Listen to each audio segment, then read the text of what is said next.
Salutations! Je vous en parlais il y a peu de temps, il y a un petit peu plus d'un mois, dans une récente vidéo qui s'appelait Keynote Apple en mars. Point d'interrogation. Eh bien, on sait maintenant qu'Apple tiendra une keynote à l'Apple Park le 25 mars à 10h heure locale. Alors, qu'est-ce qu'on pourrait voir lors de cette conférence ? Déjà, prenons notre loupe et observons ce carton d'invitation avec cet énorme œil. Logo Apple blanc, texte blanc, le tout sur fond noir. C'est clair que c'est sobre. Moi, ça me rappelle le cinéma, les salles obscures. Après, oui, c'est surtout la première phrase, It's showtime, avec mon bel accent français. It's showtime. Traduit vulgairement et littéralement en français par c'est l'heure du spectacle. Moins classe en effet. Enfin, c'est plutôt que le spectacle commence. Après, ils indiquent en dessous que ça se passera donc le 25 mars à 10h heure locale, au théâtre Steve Jobs qui est à l'Apple Park. Techniquement, donc, ça devrait être à 18h chez nous. Il me semble que le changement d'heure, notre super changement d'heure, ça sera le 31 mars. Donc 18h. Bref. Le show, ça fait forcément penser à leur futur service de streaming de vidéos dont on parle beaucoup ces derniers temps. Pour faire simple, un concurrent de Netflix et d'Amazon Prime Video. On y trouvera donc des films, des séries, des documentaires qu'on pourra donc voir en illimité. Oui, c'est le concept classique. Et là tout de suite, on se pose forcément plusieurs questions. Déjà, les exclusivités, parce que oui,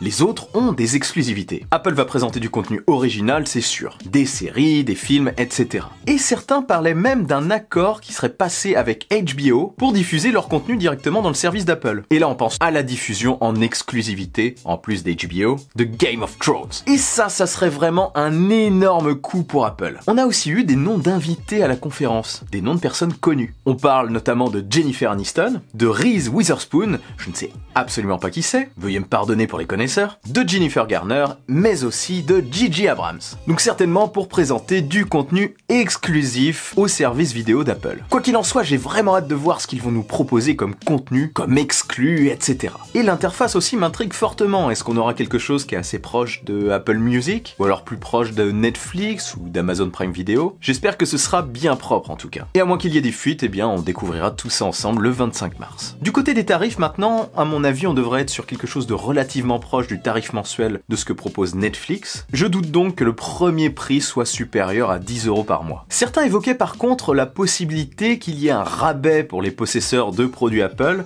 voire même la gratuité. Pour le rabais, pourquoi pas, mais pour la gratuité, franchement, j'en doute. Ce serait incroyable et ce serait un argument énorme pour pousser les gens à acheter des produits Apple, c'est sûr, mais leur objectif, c'est quand même clairement de développer les revenus des services. Par contre, je pense qu'ils vont proposer un forfait global relativement intéressant, comprenant Apple Music, leur service de vidéo et peut-être du stockage. Un truc alléchant à 15€ par mois serait vraiment très intéressant. Et sous cette forme, ça pourrait attirer pas mal d'abonnés, voire même faire adhérer des abonnés déjà existants. En gros, ça pourrait pousser ceux qui sont abonnés à Apple Music à s'abonner en supplément à Apple Vidéo ou quel que soit son nom, moyennant un petit supplément mensuel. Franchement, avoir accès à des films, à des séries, à des documentaires, à du contenu original et à de la musique en illimité, ça pourrait être vraiment très cool. Et concernant le nom de ce service aussi. Après Apple Music, on pense forcément à Apple Vidéo. C'est un peu simple, c'est un peu sobre, mais au moins ça a le mérite d'être clair. Après, la marque iTunes est quand même bien connue. Pourquoi ne pas l'utiliser en partie et appeler le service par exemple Apple Tunes? Ouais,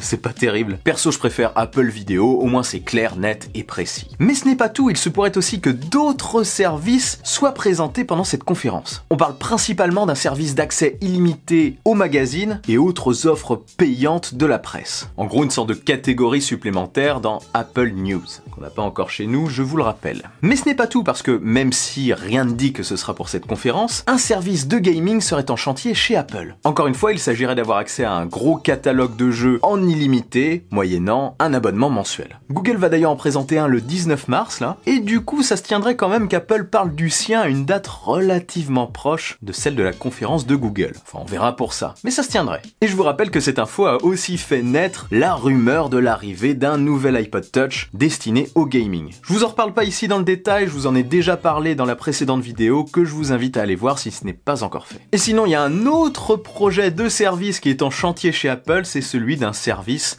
lié à la santé. Bon, après, là, personnellement, je n'ai absolument aucune idée de ce qu'ils peuvent proposer sur ce secteur. Donc pour ça, encore une fois, on verra. Peut-être une sorte de coaching pour améliorer son hygiène de vie, une sorte de suivi peut-être. Franchement, je ne sais pas vraiment. Enfin, ce qui est sûr, c'est qu'il y aura une bonne dose d'IA là-dessous. Quoi qu'il en soit, imaginez un forfait mensuel comprenant films, séries, documentaires, magazines, accès presse, jeux vidéo en illimité, services de santé et stockage dans le cloud, ça serait relativement agressif. Un truc peut-être à 30 € mensuel, ça peut faire mal. De quoi certainement leur offrir un nouveau pilier sur lequel se reposer. Donc voilà, techniquement, cette conférence ne doit être destinée qu'aux services. Mais il se dit que certains produits y seraient présentés. Personnellement, je pense que c'est possible.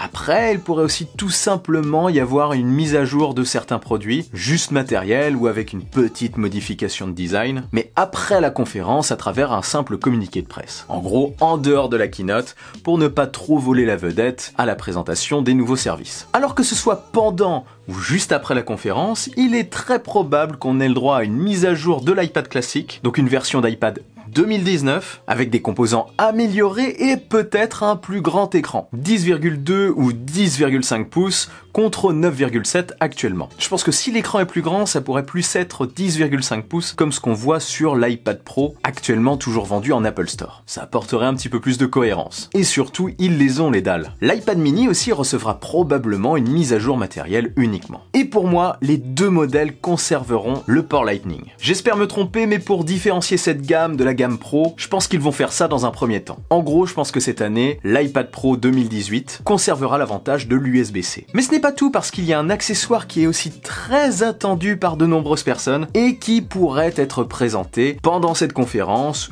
ou annoncé juste après par communiqué de presse. Vous voyez tout de suite de quoi je veux parler, il s'agit des AirPods 2. Selon certaines rumeurs, ils seraient d'ailleurs rentrés en production. Encore une fois, je vous invite à aller voir ma précédente vidéo pour plus de détails à leur sujet. Je suis personnellement pratiquement certain que cette nouvelle version sera présentée pendant ou juste après la conférence. En tout cas, je croise les doigts. Et pour finir, 6 nouveaux AirPods il y a accompagnés de leur nouveau boîtier de recharge sans fil, à mon avis, l'AirPower ne devrait pas tarder à pointer le bout de son nez. Même si AirPower n'a absolument pas de nez. Parce qu'à mon avis, si ce n'est pas pour maintenant, ça sera probablement pour jamais. Oui, jamais. Voilà, pour résumer, ce qui est le plus probable pour moi, ce que je pronostique en gros, c'est la présentation forcément du service de streaming vidéo d'Apple et celui lié au magazine et à la presse. Et niveau matériel, AirPods 2, iPad 2019, iPad mini 2019 et peut-être AirPower, pas plus. Si c'est le cas, ça sera soit présenté pendant la conférence ou un peu après. Franchement, avouez-le, ça serait vraiment pas mal. Et de votre côté, vous attendez quoi de cette keynote du 25 mars prochain? Dites-moi ça tout simplement dans un commentaire. Et si cette vidéo vous a plu et que vous voulez m'aider,